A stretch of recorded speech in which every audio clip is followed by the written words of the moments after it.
We had a warm snap there for a nice moment, and now we're back definitely towards winter again. And on this snowy morning, before I get into some work for the day, cleaning up and organizing and the like, I thought it'd be fun to take a wander out in our neighbor's yard and share some notes about some food forest structure and ideas for layering and the like. So if that sounds interesting, then I would hope you'd stick around. So right now we are standing in our neighbor's yard. If all of this is brand new to you, there's a playlist that we made last year discussing the flow of converting a lawn over to a food forest. I'll link to that right here. And specifically what I thought I would talk about is taking this area, which again was lawn at the beginning of last year and is now a mix of currants and elderberry, willows, and as of the other day, pecan trees and pawpaws and the like, and talk about the successional arc with that. And I'll link here to the video where we talked about establishing specifically the currants, the elders, and the willows. I've talked about that a bunch in other videos. It worked out very, very well. You can see the dormant stems here of elderberries. Literally, simply, these were cuttings, dormant hardwood cuttings that were pushed into this wet soil back in April of last year.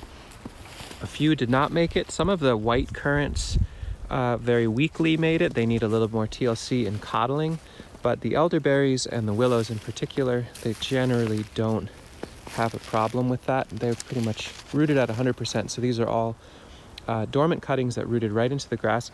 We supported their needs, amplified their livelihoods by mowing on the grass side between them and putting those mowed clippings in and around them. We also flaked a bunch of hay, so it wasn't just entirely on their own, but they got established last year, so they helped lay out the basic scaffold, the basic framework for this whole space. You can see these willows are really coming into their own now, quite nice sized, 6-8 foot. Some of them are about 10 feet tall in their second year from cutting. So then the question is, can we just simply leave it as elder, willows, and currants? Absolutely, but I'd like to see more complexity and more long-term successional development in this space. So what does that look like?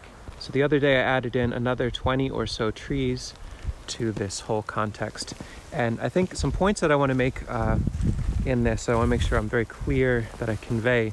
One is there was no very thorough, crystal clear game plan as far as the total direction, the exact characters, the spacing, any of that last year. We laid out the cuttings of the willows based on the desire of having a trench for overflow drainage. So you can see there's water that's coming through here. This is part of the overflow system. In fact, if I chase this back, I'm going upslope now to the south. And you can see even in the colder time, I go through with the shovel and harvest that muck. That follows back around and ultimately matches up to the pond over there. And so the overflow system of the pond, last year, we were aware that that's something we wanted to design around. That's where the willows went. They like the water the most. And so now what we can do is harvest that trench, dig that muck out and put it on either side wherever there's impediments or if we need fertility. And so what I did the other day is added in between some of the willows another layer, very, very small, kind of hard to see, but you can see everywhere there's a miscanthus stalk, that's basically my plant tag, is now a Paw Paw. And so there's a miscanthus stalk and a little Paw Paw. These are second year plants. They take a little while to get established, but they'll do it. They're in here in part because we saw that this context has lots of vole pressure. There's lots of rabbits and there's lots of deer. And Paw Paws seem to be pretty much immune to those characters. So we could lean into them in this context without much stress. Paw Paw also likes very rich soil and good fertility and moisture. So when these were being planted, I was taking the time to shovel out some muck from this channel and use that to bank around them, put a little bit of hay, put a miscanthus stalk so that we know where they are, and now there's about 12 or 15 pawpaws added into this. A very reasonable question that might come up is, what the heck, man, that's so close to these willows, how can they possibly live? Well, the willows were very intentionally planted close with the idea that they can be cut throughout the seasons to either feed sheep or feed animals or be mulch or be. So what we can do is, as the pawpaws grow next year, these tiny little friends, they like some shade, they like some support and overstory. So we can leave the willows when they first get started and then simply chop and drop the willows into rings to feed the pawpaws if they show any water stress or light stress, and segue the willows down and amplify the pawpaws up to add in a layer here of food production along this waterway. So that little pattern of pawpaws in betwixt each of the willows, with the idea of the willow now segueing into being a chop and drop, an early succession support plant to move away as the pawpaws move up. Then the next layer to this is this area in here was in sunchokes, it still is, but the sunchokes get eaten by voles quite a bit.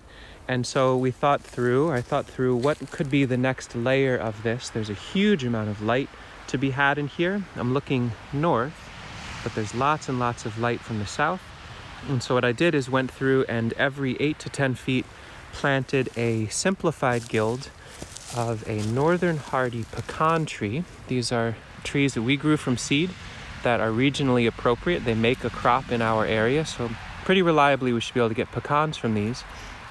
These are planted, these will be massive trees eventually, pecan in association with an autumn olive, which is a nitrogen fixer. And for those of you that hate autumn olive, that's wonderful. You can continue to hate them if that's your choice.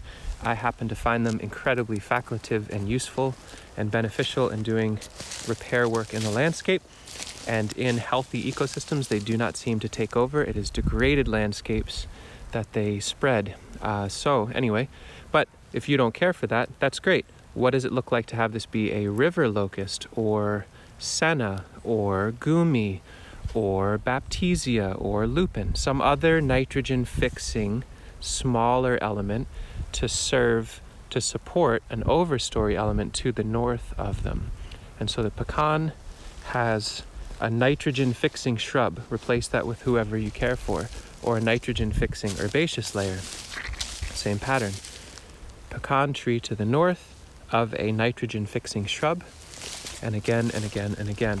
So we repeated those out. Same thing can happen here, where anytime the willows start to encroach and cast enough shade to be stressful to the next level, the overstory, the long-term successional arc of this space, we can simply cut some and lay them around. I will not proactively cut everything to the ground because now this is established. It'll be a balancing act between the two. More layers in this row. Again, we're back into the elders running north-south with currants running north-south. There's not a lot of room to walk in between them, but I thought, what would it look like to add a tree layer to this? Because right now we are soundly and exclusively in the shrub layer, and so there's all of this infinite light that could be absorbed and converted into carbon and food and medicine. And so what we put in were, every 8 feet, an American persimmon. You can see that stalk there and a stalk here. These American persimmon will ultimately become pretty tall trees. Their lower branches can be pruned so that lots of light can still get into the elderberry. The currants do not need a huge amount of light, so the persimmon should be fine with them. And to support the persimmons, because deer may browse them, may not, here's a persimmon tree, and here is a black-cap raspberry. It's a cultivar called peach cap that makes beautiful, sweet, light-colored fruit, and that can be woven into the low branches of the persimmon. And then we keep an eye out for what nature's doing too. Here's a black walnut that was added. And black walnut seems to be compatible with elderberry and with American persimmon, so whoever planted that, thanks. That's a nut layer. We can always cut that if needed, but I'm always excited to see what little creatures add into the mix, to be sure. So American persimmon as the overstory to creep up and through and over this shrub layer. Hard to see a little bit, but you know, that just repeats over and over. When planting, the soil was particularly mucky and wet, so rather than digging deep so that the persimmon would be in standing water in its root crown, I dug a little bit, planted them. You can kind of see this three-dimensional lump. So we built up around the base of the persimmon by again continuing to harvest the common waterway that runs through the middle of the willows. You can see these little pock marks. So basically, the harvesting of a waterway begets the soil and fertility to plant the next layer of succession. So harvest, yield, management sort of thing. And it's all very close. Excuse me. Winter's got a nice frog in my throat. But I can dig that out. When it clogs up with silt again after a heavy rain, I can dig it again and use that to bank around the pecans, bank around these persimmons, and boost them and bring them up. And on the very, very northernmost end of this, we've added in the biggest of the big. So I found some seedling oaks. There's one here, one growing over there. And we've added in those oak trees on the northernmost of it all. Ultimately, they'll get large enough to help with pollination needs for the established pin oak in our chicken yard. And so we'll have a little quercus crew, a little oak hangout scene on the northern end of this whole guild. A gentle reminder here, part of the reason that I can plant in this way, that I'm able to experiment a little bit in the wild realm, I think they're thoughtful and reasonable, meaningful associations, but the reason we can afford to do this is because we lean into the idea of learning how to propagate our own plants, saving seed from American persimmons that we eat, taking cuttings from elders and currants and the like, finding seed sources for amazing things like pecan trees that we can grow in this area by asking around. So the entirety of this cost $0, so there's very low risk. And the benefit to all this is we can add these layers in as time allows, as energy allows, as resources allow, and most importantly, as the system itself evolves and deepens and provides meaningful feedback as to what might be appropriate for next. So I could not tell you what we will plant into this next year. I have some ideas that we might do cuttings, propagation in here. We might do winter squash over here. We just don't know, but the system will inform that over time. So very deep encouragement there. If you find yourself feeling locked out of beginning the establishment of a food forest because you don't feel like you have a full comprehensive design fully realized in advance, I would hope that you can shed that a little bit. We are just one example of many of just getting on with it, experimenting, and in good faith trying, and in making adjustments and adding in later as you go. Hands and phone are getting cold enough that it's time to move on to actually doing work. And so we'll leave it there.